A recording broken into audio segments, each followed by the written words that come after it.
কেউ গোবিন্দ ঘোষাল দৃষ্টিতে তার হাত ধরে গুরুচাঁদ অর্থাৎ মতুয়া ধর্ম দর্শন চিনেছে, কেউ সুবোধ ঘোষার হাত ধরে মতুয়া ধর্ম দর্শন চিনেছে, আবার কেউ গোপাল ঘোষার হাত ধরে মতুয়া ধর্ম দর্শন চিনেছে।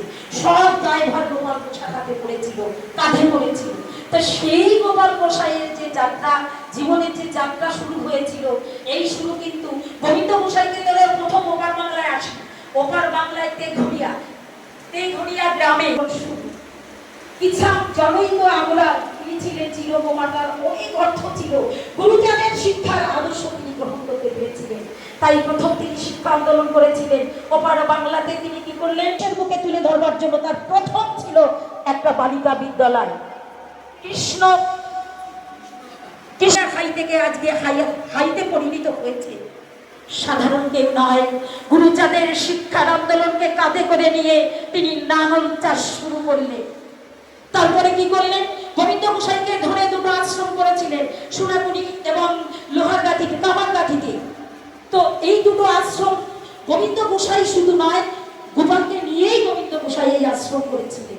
হঠাৎ করে তিনি ধীরে ধীরে যুবক হলেন, উচ্চ শিক্ষিত পণ্ডিত হলেন, বিভিন্ন শাস্ত্রে পাণ্ডিত্য হলেন, সমাজ সংস্কারের কাজে তিনি লেগে গেলেন। তখনকার বিভিন্ন ধর্মের ধর্মাবলম্বী মানুষরা তারা তাকে ডাকতে লাগলো, তাকে হাতছানি দিয়ে ডাকতে লাগলো।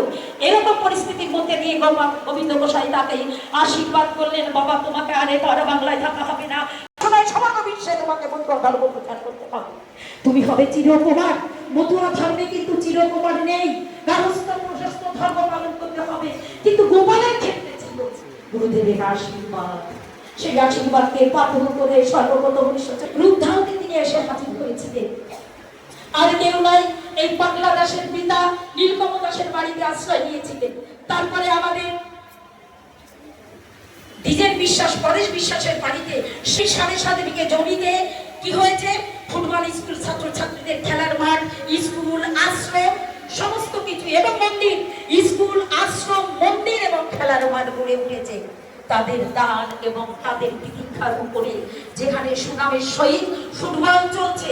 আপনারা জানবেন আমাদের এই যে ফুটবল ফাউন্ডেশন, আমার সুনীল দাস ছেলের নেতৃত্বে, গৌতমের নেতৃত্বে আমার সমাজের মানুষের জন্য ফুটবল টিম তৈরি হয়েছে। এবং সেই ফুটবল টিমে যে চিন্তা চেতনা, প্রথম ওই মাঠে আমার গোপাল পা দিয়ে ফুটবল ছুটে গেছে। আর আজকে সেই ফুটবল বিশ্ববিজয়ে তারা বিজয়ী হতে চলেছে।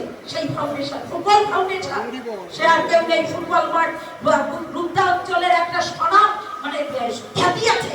প্রতি বছর ওখানে বিশাল বিশাল বড় মাপের ফুটবল টুর্নামেন্ট হয়।